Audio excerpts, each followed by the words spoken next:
성경을 하나님의 말씀으로 받아들이지 못하는 사람들은 성경의 기록들을 우리가 일반적으로 알고 있는 시기보다 훨씬 늦게 쓰여진 것으로 보려는 시각이 있습니다. 사도행전도 이런 시각으로 보는 사람들이 있었습니다. 일이 일어난 때로부터 얼마나 있다가 기록되었는가 하는 것은 그 내용의 신빙성과 관계가 있기 때문에 그렇습니다. 저희들이 어릴 때 초등학교 시절에 즐거웠던 여름방학을 망치는 것은 언제나 방학이 끝날 무렵까지 미루어뒀던 과제물입니다. 놀 때는 신나게 놀았는데 방학이 얼마나 빨리 가는지 그 며칠 남지 않으면 그때부터는 마음이 바쁘기 시작합니다.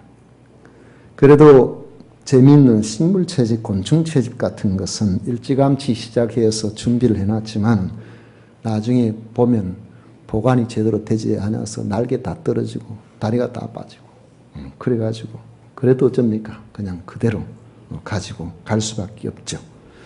공부 과제는 벼락숙제로 대충 며칠 만에 끝을 내도 그러나 별 문제가 없는데 문제는 일기입니다. 날씨를 적어놓질 않아가지고 소설을 쓰려고 해도 뭐가 맞지를 않아요. 그래가지고 이것 때문에 참 고민이 많습니다. 시골에서 어린 시절을 살면은 일기 내용은 괜찮아요. 밥 먹고 나가서 소 먹이고 들에 나가서 물고기 잡고 몇 감고 뭐 나중에 고추 따오면은 그거 가르고 어릴 때 고추 농사를 노지 고추 농사를 했었거든요. 시간이 많이 지나면은 우리는 기억이 가물가물하여서 그걸 적어놓지 않으면은 제대로 뭔가 되새김을 할 수가 없습니다. 사람들이 성경의 기록을 당시 역사나 사건보다 수십 년 혹은 구약 성경의 경우에는 수백 년 후에 기록되었다고 주장하는 것은 그만큼 꾸며낸 부분이 많을 것이라는 생각에서 시작됩니다. 그러므로 이런 기록이라면 신빙성이 떨어지기 때문에 성경은 사실적으로 믿어서는 안 된다는 결론을 가지고 싶어하는 불신앙적인 그런 발상에서 나온 주장입니다.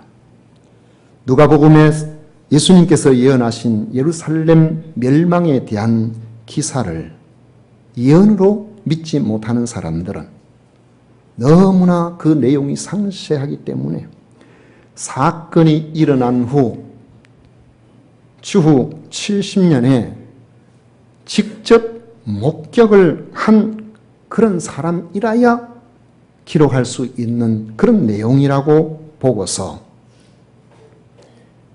성경은 누가복음에 그 내용이 70년이 넘어서 주 70년 이후에 기록이 됐다면 그 후속으로 기록된 사도행전은 분명히 70년이 넘어서 기록이 되었을 거라고 생각을 하는 것입니다.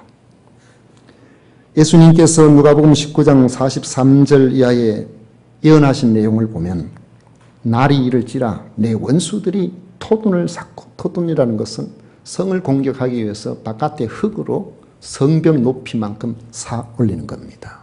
그러면은 성이 제 역할을 못하게 되겠죠. 너를 둘러 사면으로 가두고 또 너와 및 그 가운데 있는 네 자식들을 땅에 메어치며 돌 하나도 돌 위에 남기지 아니하리니 이는 내가 보살핌 받는 날을 알지 못함을 인함이니라. 그렇게 말씀하시면서 약 40년 이후에 있을 예루살렘의 멸망을 말씀을 하셨습니다. 누가복음 21장 20절 이하에 보면 너희가 예루살렘이 군대들에게 에워싸이는 것을 보거든 그 멸망이 가까운 줄을 알라. 그때 유대에 있는 자들은 산으로 도망할 것이며 성내에 있는 자들은 나갈 것이며 촌에 있는 자들은 그리로 들어가지 말지어다. 이 날들은 기록된 모든 것을 이루는 징벌의 날이니라. 그날에는 아이된 자들과 젖먹이는 자들에게 화가 있으리니 이는 땅의 큰 환난과 이 백성에게 진노가 임하겠습니다.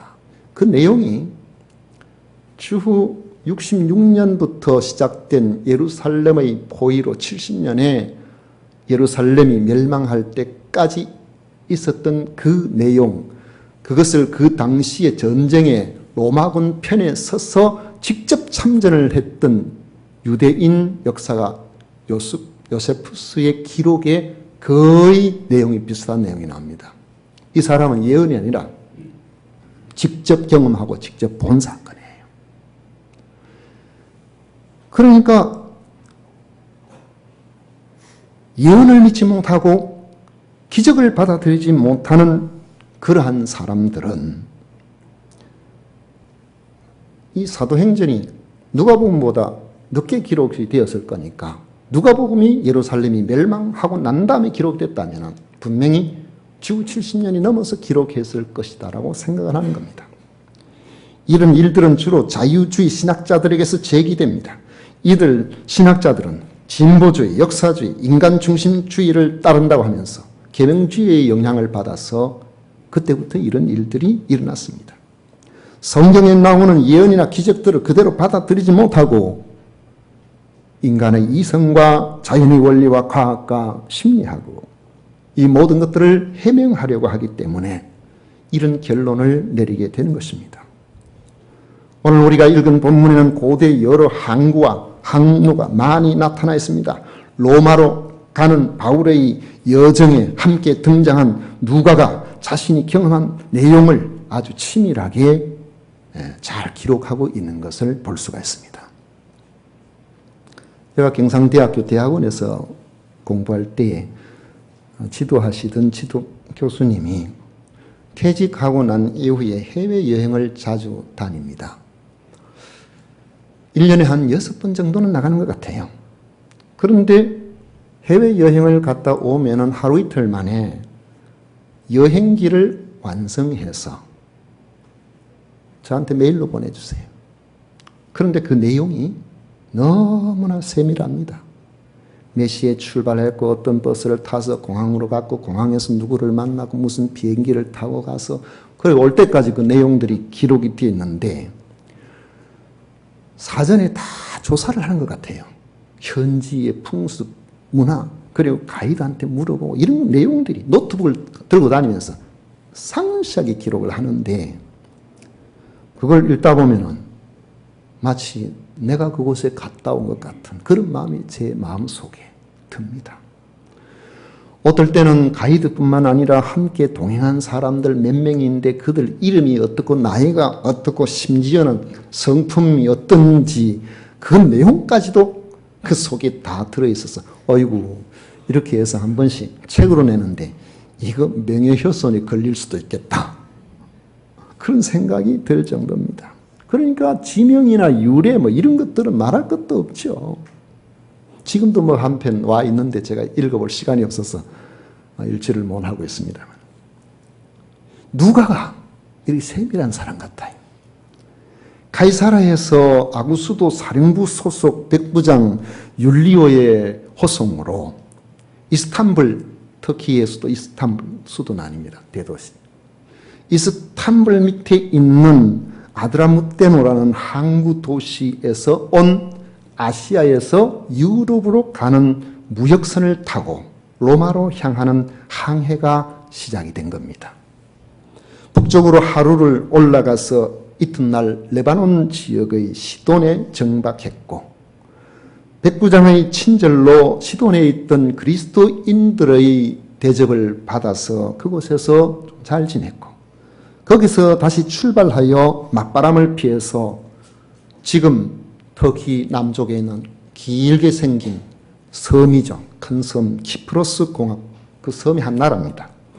그 키프로스 공화국의 성경에는 구브로스 섬이라고 되어 있는데 바로 그 구브로스 섬의 북쪽 해안을 따라서 배가 항해를 해서 터키 남단 길리기아와 밤빌리아 바다를 건너서 소아시아에서 가까운 루기아의 무라시라는 곳에 이르게 됩니다. 간단하게 기록이 되어 있지만 벌써 이 항해가 상당한 시간이 걸린 항해입니다. 왜 그러냐면은 터키는 우리나라 남북한 합친 것의 4배 정도 큰 나라예요.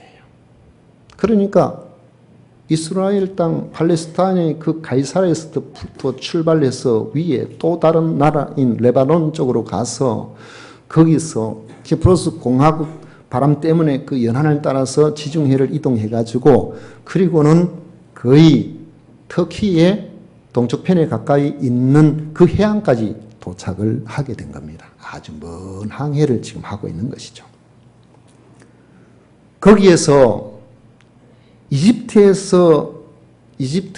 지금은 유적으로만 주로 남아 있는 곳입니다만은 로마 시대 당시에는 세계의 3대 도시 중에 하나였던 알렉산드리아, 이집트의 곡물이 풍부하니까 그것을 싣고 이탈리아를 비롯해서 유럽으로 그 곡물을 수송하는 그러한 알렉산드리아에서 온 그 이탈리아로 가는 배로 오늘 말씀에서 보여주는 기무라시에서 이제 배를 바꿔 타게 됩니다. 이 배를 바꿔 타고 가는데 그 배에 탄 사람의 수가 276명이라고 정확하게 기록이 되어 있어요. 그럼 보면은 그 당시 배로서는 상당히 규모가 큰 그런 배겠죠. 그런데 바람이 이 조칠라니 해서 여러 날 만에 간신히 터키와 그리스 그 중간에 섬들이 아주 많습니다. 그래서 에게해라고 그러는데 에게해라는 말이 다른 뜻이 있는 게 아니고 우리나라로 말하면 남해처럼 섬 많은 해다, 바다다. 그 다도해 그 뜻이에요. 그 에게해 남쪽에 있는 아주 긴 그레데라는 섬의 그 미항에 도착하게 됩니다. 당시에는 주로 지중해 바다에 그 물의 흐름, 그 해류하고 그리고 대륙풍을 이용해서 배가 이동을 주로 많이 했기 때문에 큰 배에 속하는 이 무역선을 사실 노를 저어서 빠르게 이동한다는 것은 거의 불가능한 일이죠. 전함 같은 경우에는 날씬하게 생기고 갤리선들 보면은 1단, 2단, 3단, 캐속선 같은 경우는 5단까지 노를 젓는 사람들이 그러니까 노전 사람이 전투하는 사람보다 더 많아요. 그래가지고 가는데 무역선은 그게 안 되니까 그 큰 배를 움직일 때에 주로 돛을 달아서 바람을 이용하고 물결이 흐르는 그 회로를 이용하고 그렇게 해서 움직이는데 바람이 좋지를 않으니까 빠르게 가지를 못하는 것이죠. 순풍을 만나면은 그래도 빨리빨리 갈 수가 있는데 이미 겨울이 가까워서 항해 기간이 상당히 길어졌습니다. 오늘 본문을 보면 계절적으로 맞바람이 잦은 시기가 되어서 항해가 순조롭지 못한 것으로 나오고 있습니다. 이미 가이사라를 떠난 지가 적어도 20일 이상은 되었을 것으로 보입니다. 지금도 이곳에는 배 항해가 참 쉽지 않은 그런 곳입니다. 특히 겨울 같은 데는 마찬가지예요. 거기에 가이드들 성지순례한 사람들 이야기 들어보면은 여기서 가까운 더 위쪽에 있는 사도 요한이 마지막에 그 귀향가 있었던 patmos섬 거기를 꼭 한번 가보려고 하거든요. 그 patmos섬이 터키와 그리스 사이에 남쪽에 있는데 이 그레데 섬보다는 오히려 위에 있습니다. 그러니까 가기가 좀 더 나은 것처럼 보이는데 가보면은 성지순례에 가서 자기 뜻대로 그곳에 갈 수가 없어요. 왜냐하면 우리 보통의 그 연안 여객선 같은 이런 규모의 여객선을 타고 가는데 바람 때문에 풍랑이 너무 많이 일어나가지고 그리스 쪽에서는 거의 뭐 2번 중에 1번 같으면 거의 가지를 못한답니다. 바람만 좀 불면 위험하다고 출항을 안 한대요. 그런데 터키에 가면은 훨씬 갈 가능성이 높다 그래요. 터키가 못 살아나니까 돈만 된다면 죽음을 무릅쓰러 간답니다. 그래가지고 그곳에 갔다 온 사람들 중에는 뭐 바람 때문에 풍랑 때문에 죽을 고생하고 심지어는 죽을 뻔했다는 그런 사람들도 종종 있습니다. 오늘 사도행전 27장과 28장을 제 친구가 거기 갔다가 완전히 직접 여러 굴로 태풍을 경험한 적이 있다 그래요. 배가 가는데 갑자기 배가 똑바로 서더랍니다. 얘 죽었구나 했는데 갑자기 또 바람 확 내려가다 거꾸로 팍 처박히더래요. 그 배에 타고 있는 사람들 부부가 많이 갔는데 어떤 권사님이 거기서 풍랑이라는 저쪽 구석으로 팍 처박혔는데 그 남편 되는 장로님이 자기 몸을 못 가다고 하고 그냥 보고만 있지. 그래가지고 거기 있는 분들이 권사님, 장로님이 믿음이 좋아 보여도 죽음에 임박하니까 전부 하나같이 울부짖더랍니다. 목사님들은 체면이 있어가지고 주여 하고 있고 거의 뭐 죽다 살았다 그래요. 그런 곳이. 그러니까 그 당시 배로 가는데 얼마나 힘들었겠어요.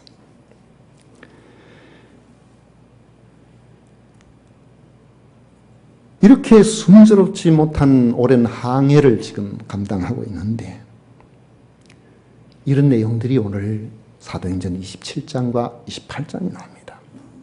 오래전에 스코틀랜드의 자유주의 신학자들의 단체가 성경의 기록은 부정한 것이다 많다는 그런 사실을 밝혀내어서 성경 전체를 그대로 하나님의 말씀으로 믿는 것이 얼마나 어리석은 일인가를 보여주기 위해서 프로젝트를 세웠습니다.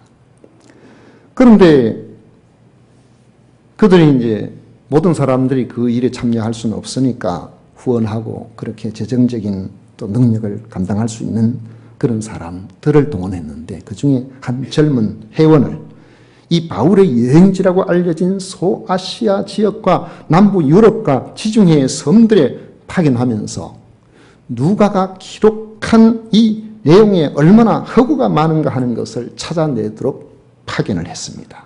이 젊은 회원은 보내놓고 그들은 기대한 것이죠. 사도행전, 영감으로 기록된 하나님의 말씀으로 믿고 있는 많은 사람들에게 그것이 아니라는 사실을 알려줄 수 있는 좋은 기회가 될 줄로 알고 기다리고 있었습니다. 그 젊은 회원의 이름은 람제이라는 귀족이었는데 그도 그런 생각을 가지고 그곳에 간 것이죠. 그는 사도행전에 기록된 것을 주의 깊게 검토하면서 곳곳을 여행했는데 답사를 마친 다음에 내린 결론은 한 곳도 틀린 곳이 없었다는 겁니다. 정확하게 그 지명, 그 내용이 맞더라는 거예요. 그래서 이 란제이는 그 답사 여행을 한 이후에 나는 더 이상 여기에 함께 할 수가 없습니다. 그래가지고 자유신학자의 자리에 머물지 않고 그곳에서 나와서 회개하고 그 다음부터는 성경을 있는 그대로 믿는 그리스도인이 되었다는 것입니다.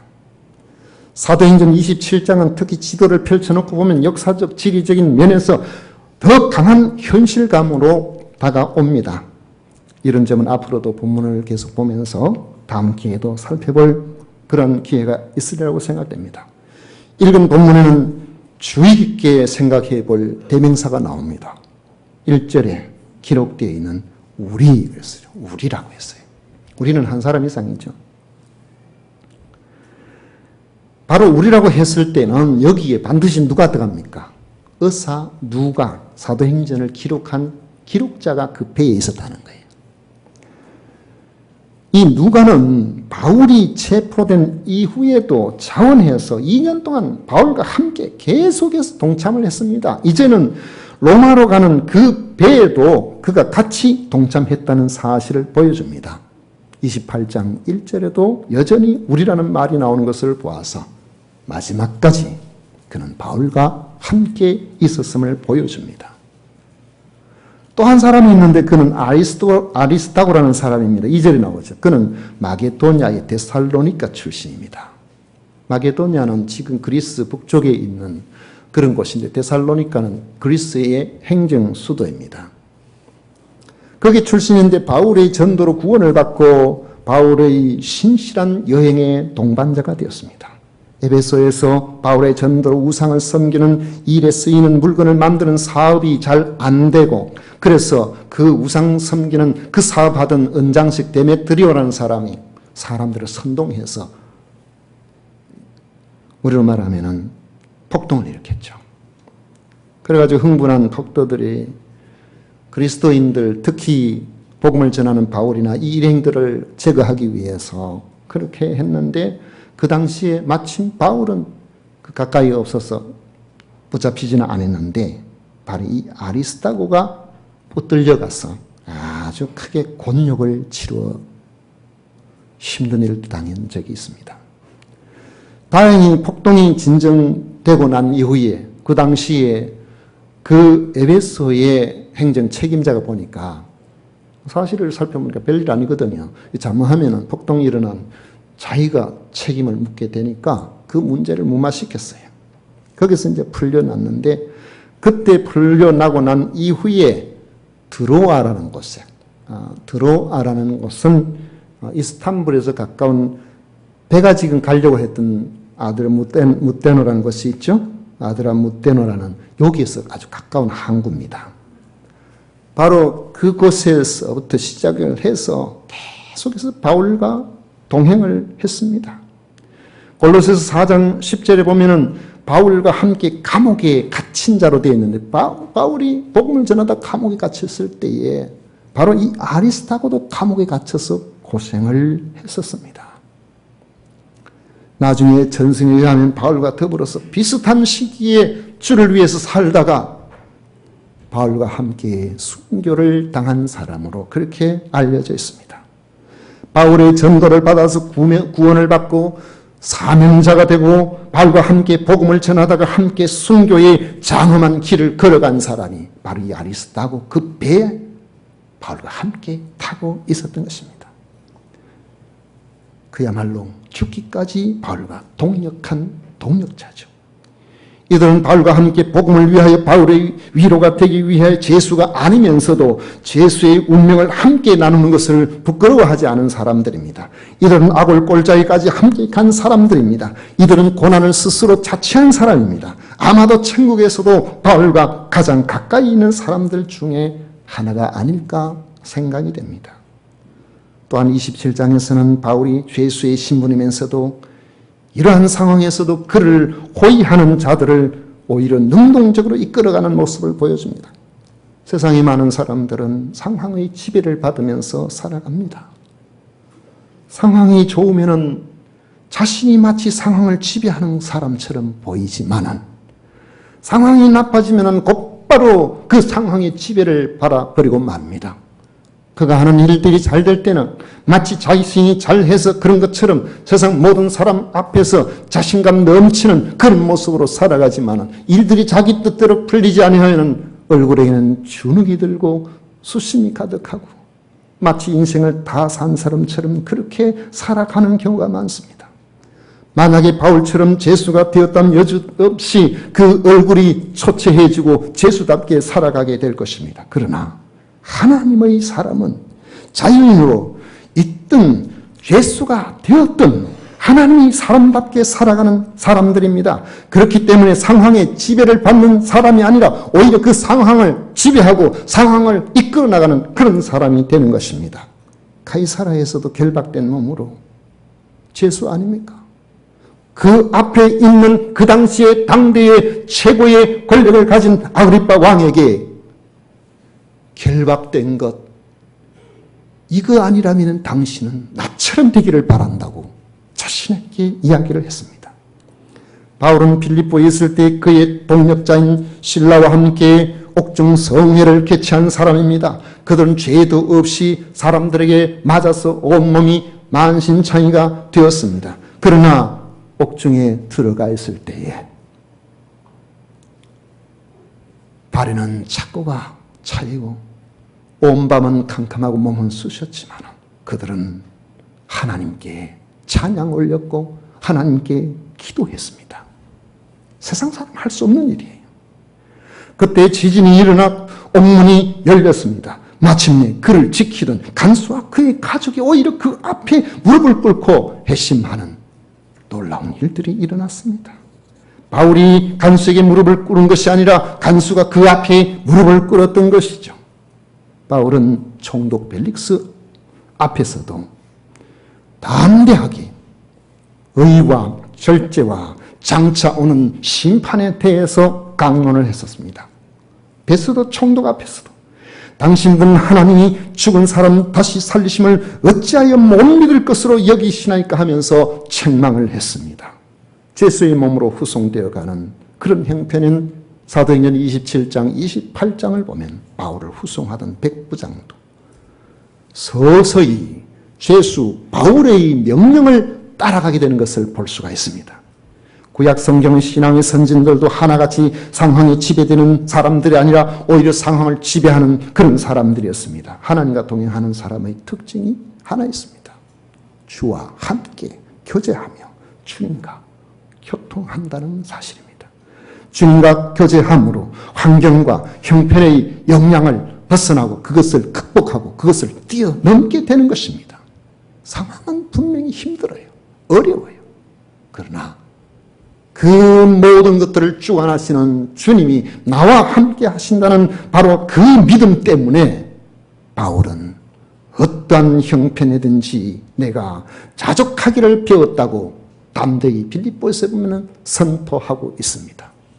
사람들은 잘 되면 교만해지고 일이 잘 안 되면 주눅이 들고 의기소침해지지만 잘 될 때도 하나님을 찬양하고 감사하고 어려울 때도 그것을 묵묵하게 견뎌내고 이겨낼 수 있는 그 힘이 어디서 왔겠습니까? 그것은 바로 그와 함께 하시는 나사렛 예수 그리스도 부활하신 주님, 영원한 소망을 주신 그 주님께서 자신과 함께 하고 있다는 사실을 믿고 있기 때문에 그런 것입니다. 어떤 한 사람이 요즘 어떻게 지내십니까? 하고 물었습니다. 그 사람은 그리스도인이라고 스스로 생각하는데 대답하기를 요즘 형편이 좋아서 그럭저럭 잘 지내고 있습니다. 그랬어요. 그 대답을 들은 형제가 말했습니다. 그리스도인으로서 형편에 따라 잘 지내기도 하고 못 지내기도 한다는 이런 대답이 저한테는 상당히 유감스럽게 들립니다. 만약에 형제가 계속해서 주님을 바라보고 그렇게 살아간다면 형편이 좋든 형편이 어렵든 그 형편을 뛰어넘는 그런 삶을 살 수 있을 것입니다. 이런 믿음, 이런 자세, 이런 삶이 바로 그리스도인들의 위대한 삶이 되는 것입니다. 형편이 좋아서 좋은 사람 만나서 잘 지내는 것은 누구나 할 수 있는 일이에요. 그러나 형편이 나쁘고 상황이 좋지 않아도 잘 지낼 수 있는 것은 주님의 살아계신가 주의 영으로 우리와 함께 하시고 늘 곁에서 인도하시는 우리 주님에 대한 믿음을 가진 사람만이 할 수가 있습니다. 그렇게 할 수 있는 이 비결은 내 의지에서 나오는 것이 아니에요. 주님과 함께하고 있다는 그 믿음에서 나오는 겁니다. 바울이 그런 사람입니다. 그의 동력자 누가나 아리스토와 같은 사람도 바로 그런 사람이었습니다. 여러분, 이 믿음은 막연한 믿음이 아니에요. 왜냐하면 주님께서는 예루살렘에서 복음 전하다가 억울하게 두들겨 맞고 감옥에 갇혔을 감옥이 아닌 그 로마 군대의 그 부대 영내에 거기에서 억류되어 있을 그때도 캄캄한 밤에 약 30년 전에 부활의 주님으로 만나주셨던 예수님께서 그에게 나타나셔서 바울아 안심해라. 내가 너와 함께하고 있다. 너는 로마까지 가야 된다. 지금 그 말씀을 듣고 난 다음에 2년 동안 일이 진행되는 게 없어요. 그러다가 이제 마침내 그 어려운 과정에서 로마로 지금 향하고 있습니다. 배를 타고 가는데 그 상황이 그렇게 좋지를 못합니다. 그러나 그 험난한 여정에 그의 눈에 예수님이 보이든 보이지 않든 여전히 주님과 함께하고 계신다는 사실을 그는 알고 있었습니다. 그리고 급박한 상황이 되었을 때 그의 믿음처럼 역시나 주님께서 나타나셔서 안심하라. 그렇게 말씀해 주신 것입니다. 오늘 여기 하나님 앞에서 이 말씀을 믿고 주님이 우리와 함께 하심을 믿는 우리 성도님들, 바울과 함께 하셨던 바로 그 주님이 오늘도 우리와 함께 하심을 믿으시기를 바랍니다. 그 주님이 나와 함께 하신다는 사실을 믿으시기를 바랍니다. 그래서 우리와 함께 하시는 주님으로 말미암아 여러분의 형편을 뛰어넘고 여러분의 상황을 넘어서서 그 상황을 지배하는 그리스도인으로 우리 주님과 함께 승리하시기를 축원합니다.